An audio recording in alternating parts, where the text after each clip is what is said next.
नमस्कार साथियों, आप सभी का स्वागत है चुरू क्लासेज पे। रीट मेंस के फर्स्ट और सेकंड लेवल के सभी प्यारे विद्यार्थियों को एग्जाम की अग्रिम शुभकामनाएं। अब आप सभी को पता है कि आपके एग्जाम नजदीक आ चुके हैं, तो ऐसे में आपके लिए आपके जो इंपॉर्टेंट क्वेश्चन है वो लेकर आ चुके हैं। और कर्मचारी चयन बोर्ड है यानी अधीनस्थ बोर्ड है, वो बार बार इन क्वेश्चनों को रिपीट करता है, यानी उनके जो कर्मचारी चयन बोर्ड के फेवरेट क्वेश्चन है उनको हम आपके बीच में लेकर आए हैं। तो ये क्लास आपके लिए इंपॉर्टेंट है और ऐसे ऐसे क्वेश्चन आपके एग्जाम है रीट मेंस की उसमें आने वाले हैं। तो क्लास को आपको अंत तक देखना है। अगर आप चैनल पर पहली बार विजिट करो तो चैनल को सब्सक्राइब कर दीजिए और नोटिफिकेशन बेल को ऑन कर दीजिए, क्योंकि यहाँ पे आपको रीट मेंस की model paper important question, important class, psychology class, current affair की क्लास, जीके क्लास, सारी क्लास आपको मिलती रहेगी। तो सब्सक्राइब कर देना। और अगर आपको इंपॉर्टेंट नोट्स और पीडीएफ वगैरह चाहिए तो लिंक आपकी डिस्क्रिप्शन के अंदर दी गई है व्हाट्सएप ग्रुप की, उसे ज्वाइन कर लेना। वहाँ पे आपको इंपॉर्टेंट नोट्स वगैरह भी प्रोवाइड करवा दिए जाएंगे। तो चलिए आज की इस क्लास को स्टार्ट कर लेते हैं। तो देखो, सबसे पहला क्वेश्चन था कि महाराणा प्रताप के हाथी का क्या नाम था। देखो, इजी क्वेश्चन भी आपको है ना करना है, क्योंकि आपको पता है अगर आपका इजी क्वेश्चन कोई भी, अगर आपका एक भी इजी क्वेश्चन गलत हो जाता है ना तो आप कंपटीशन से बाहर हो जाते हो। ठीक है, अगर आपका हार्ड क्वेश्चन गलत हो जाता है तब आपको कोई दिक्कत नहीं है, लेकिन इजी हो जाएगा ना गलत है तो आप कंपटीशन से बाहर हो।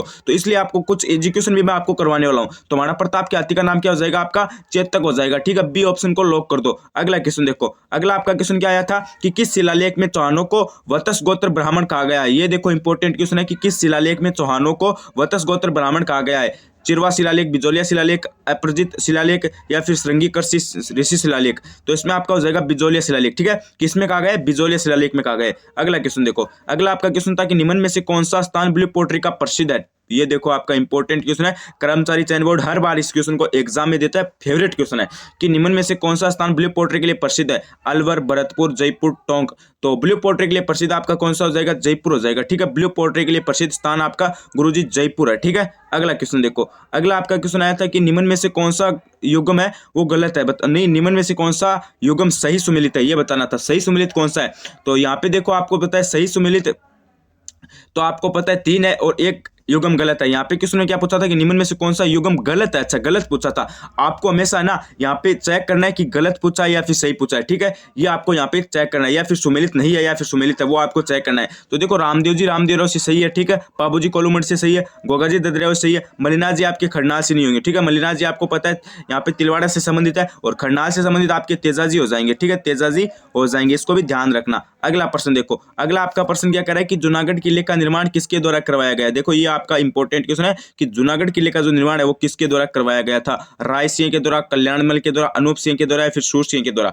तो जो आपके जूनागढ़ किले का जो निर्माण है वो राय सिंह के द्वारा कराया गया था। ठीक है, कहां पर करवाया, बीकानेर के अंदर करवाया। कहां पे करवाया गुरुजी, बीकानेर के अंदर करवाया, यह भी ध्यान रख लेना। अगला क्वेश्चन देखो, अगला क्वेश्चन क्या करे कि बीकानेर के कौन से शासक को उसकी वीरता से प्रभावित होकर औरंगजेब ने माही भारतीयों का तब की उपाधि दी। बताओ भाई, तब की उपाधि दी थी किनको दी थी ये मैं बताना है। तो इसमें आपका हो जाएगा ऑप्शन नंबर डी, यानी राव अनूप सिंह को दी थी। ठीक है, डी को लॉक कर दो। अगला क्वेश्चन देखो, अगला आपका क्वेश्चन क्या कर रहा है कि गणेश्वर सभ्यता कहां पर स्थित है। गणेश्वर, तो गणेश्वर सभ्यता आपको पता है कहां पे, सिक्कर के अंदर है। ठीक है, सिक्कर के अंदर आपकी गणेश्वर सभ्यता है। अगर आपको पूछ ले गणेश्वर सभ्यता किस नदी के किनारे स्थित है या फिर विकसित है, तब आपको बताना है कांतली। सेकंड ग्रेड में एग्जाम में प्रश्न आया थे, किसके किनारे विकसित है, कांतली के किनारे। ठीक है, और आहड़ आपको पता है उदयपुर के अंदर है। आहड़ कौन सी नदी की है, ये आपकी आहड़ हो जाएगी आयड़ के। ठीक है, और कालीबंगा हनुमानगढ़ में, कालीबंगा कोसी नदी की हो जाएगी, घग्गर नदी की हो जाएगी। ठीक है, ये भी बात आपको ध्यान रखनी है। अगला क्वेश्चन देखो, अगला क्वेश्चन क्या कह रहा है कि राजस्थान की रियासतों में सर्वप्रथम किस रियासत में प्रधानमंडल की स्थापना हुई। ये बताओ भाई,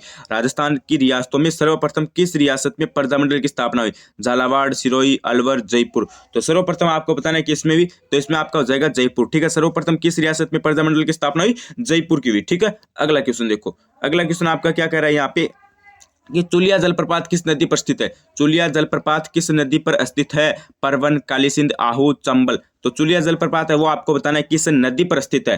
तो क्वेश्चन नंबर 9 में आपका कौन सा हो जाएगा, ये आपका गुरुजी चंबल हो जाएगा। कौन सा हो जाएगा, चंबल हो जाएगा, क्योंकि चुलिया जलप्रपात है वो आपकी चंबल नदी पर स्थित है। ठीक है, गुरुजी डी को लॉक कर दो। ठीक है, अगला प्रश्न देखो, अगला प्रश्न आपका क्या कह रहा है कि निम्न में से मीठे पानी की झील नहीं है। अभी देखो क्वेश्चन को यहाँ से घुमाया गया है कि निम्न में से मीठे पानी की झील कौन सी नहीं है। जयसमंद, राजसमंद, पुष्कर, लोणकरसर। जयसमंद आपको पता है और राजसमंद भी आपको पता है और पुष्कर भी आपको पता है कि जो मीठे पानी की झील है, लेकिन लूणकरणसर ये आपकी मीठे पानी की नहीं है, क्योंकि लूणकरणसर तो आपकी क्या है, खारे पानी की झील है। ठीक है, लूणकरणसर खारे पानी की झील है। लूणकरणसर कहाँ पे, बीकानेर, पुष्कर, अजमेर, राजसमंद आपको पता है राजसमंद के अंदर है। और जयसमंद आपकी कहाँ पे, कमेंट करके बताना। ठीक है, जयसमंद झील आपकी कहाँ पे, कमेंट करके बताना। ठीक है, अगला प्रश्न देखो। अगला प्रश्न है कि रंगमहल सभ्यता का संबंध निम्न में से किस जिले से है। ये थोड़ा सा इंपॉर्टेंट क्वेश्चन है कि रंगमहल सभ्यता का संबंध किस जिले से है। भरतपुर, जयपुर, जालौर, गंगानगर। तो रंगमहल सभ्यता का आपका संबंध हो जाएगा गुरुजी गंगानगर से। किससे, गंगानगर से है। ठीक है, डी को लॉक कर दो गुरुजी। किसको कर दो, डी को लॉक कर दो।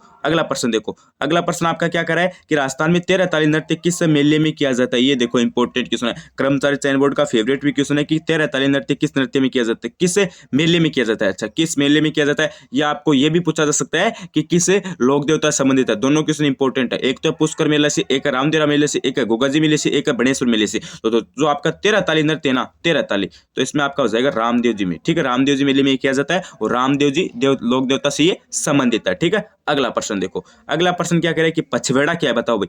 पछेवड़ा क्या है, पछेवड़ा पगड़ी है, मुद्रा है, आभूषण है, या फिर परिधान है। पछेवड़ा, पछेवड़ा बताना है क्या है। तो आपका पछेवड़ा क्या हो जाएगा गुरुजी, ये एक प्रकार का परिधान है। ठीक है, डिक को लॉक कर दो। अगला प्रश्न देखो। अगला प्रश्न आपका क्या कर रहा है कि ग्रासियों से संबंधित लोक नृत्य कौन सा है। ग्रासियों से संबंधित लोक नृत्य कौन सा है, बताओ भाई। देखो इसमें आपका गौरी नहीं होगा, राई नहीं होगा, चरी, चरी भी नहीं होगा, तो वालर कौन सा है, वालर, वालर नृत्य है। ठीक है, एक सेकंड, वालर नहीं होगा, ये वालर होगा। हाँ, वालर नृत्य। ठीक है, ग्रास से संबंधित कौन सा हो जाएगा, वालर हो जाएगा। अगला प्रश्न देखो। अगला प्रश्न है कि निम्न में से राजस्थान की किस नदी को स्थानीय भाषा में वन की आशा कहा गया है। ये भी सेकंड ग्रेड में आया था और कर्मचारी चयन बोर्ड इस क्वेश्चन को रिपीट कर सकता है कि निम्न में से किस नदी को स्थानीय भाषा में वन की आशा कहा गया है। चंबल को, बनास को, माही को, सोम को। तो देखो इसमें आपका हो जाएगा ऑप्शन नंबर बी। किसको कहा गया है, बनास को कहा गया है। ठीक है, वन की आशा किसको कहा गया है, बनास को कहा गया है। अगला प्रश्न देखो। अगला प्रश्न क्या कर रहा है कि निम्नलिखित में राजस्थान के जिलों में कौन सा एक अति आर्द्र जलवायु प्रदेश का भाग है, बताओ भाई।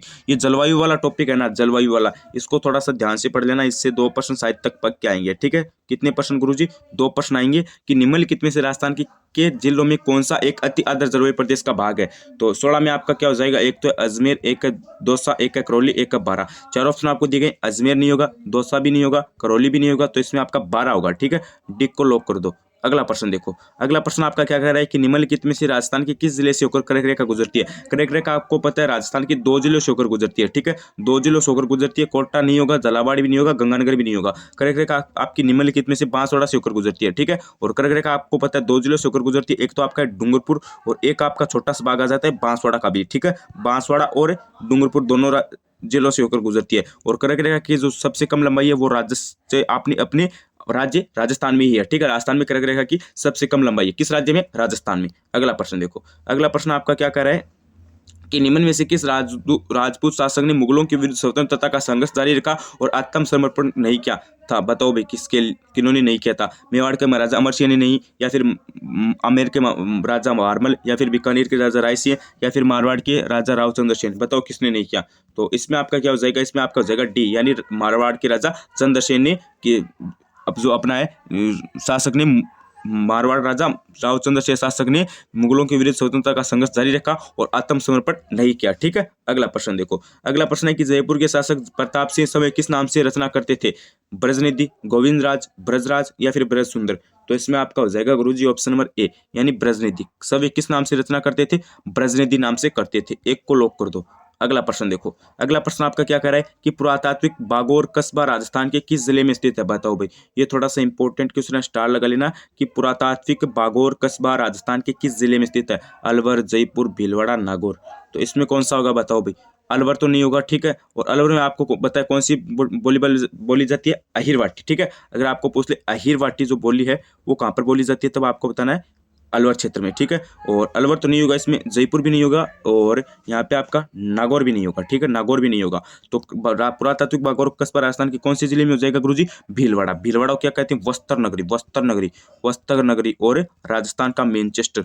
तो भीलवाड़ा हो जाएगा इसके अंदर। ठीक है, तो ये तो आज के हमारे कुछ इंपॉर्टेंट क्वेश्चन थे। मेरी बात ध्यान से सुनिए, पहले आज के हमारे इंपॉर्टेंट क्वेश्चन थे। अभी आप मुझे कमेंट करके बताइए पहले आपके कितने क्वेश्चन सही हुए। ठीक है, ताकि हमें भी पता चल सके कि आपकी एग्जाम की तैयारी कैसी है। और आप सभी को पता है एग्जाम काफी हद तक नजदीक आ चुकी है, काफी हद तक नजदीक आ चुकी है। तो आपको क्या करना है, सबसे पहले अपनी तैयारी को जारी रखना है और आप कमेंट कीजिए कि कितने क्वेश्चन बन रहे हैं ताकि हमें भी पता चल सके। और आपको तैयारी को बिल्कुल से भी छोड़ना नहीं है, ठीक है। रेगुलर आपको तैयारी को जारी रखना है। और चैनल पर पहली बार आए हो तो या फिर चैनल पर पहली बार विजिट करो तो चैनल को सब्सक्राइब कर दीजिए और नोटिफिकेशन बेल को ऑन कर देना, क्योंकि यहाँ पे आपको इंपॉर्टेंट क्लास से model paper, psychology class, current affair class, सारी जीके क्लास, सारी चीज़ें आपको मिलती रहेगी। बस सब्सक्राइब कर देना और नोटिफिकेशन बेल को ऑन कर देना, क्योंकि चुरू क्लासेस आपको रीट मेंस फर्स्ट और सेकंड लेवल दोनों की तैयारी एकदम अच्छी तरीके से करवाएगा। और मेरी बात ध्यान से सुन लेना। और मैं आपको बता देना चाहता हूं कि आपने अभी तक व्हाट्सएप ग्रुप को ज्वाइन नहीं करके तो उसे भी ज्वाइन कर लेना। लिंक आपकी डिस्क्रिप्शन के अंदर दी गई है। वहां पे आपको इंपॉर्टेंट नोट्स वगैरह, मॉडल पेपर, पीडीएफ वगैरह होगी, वो आपको वहां पे सभी चीजें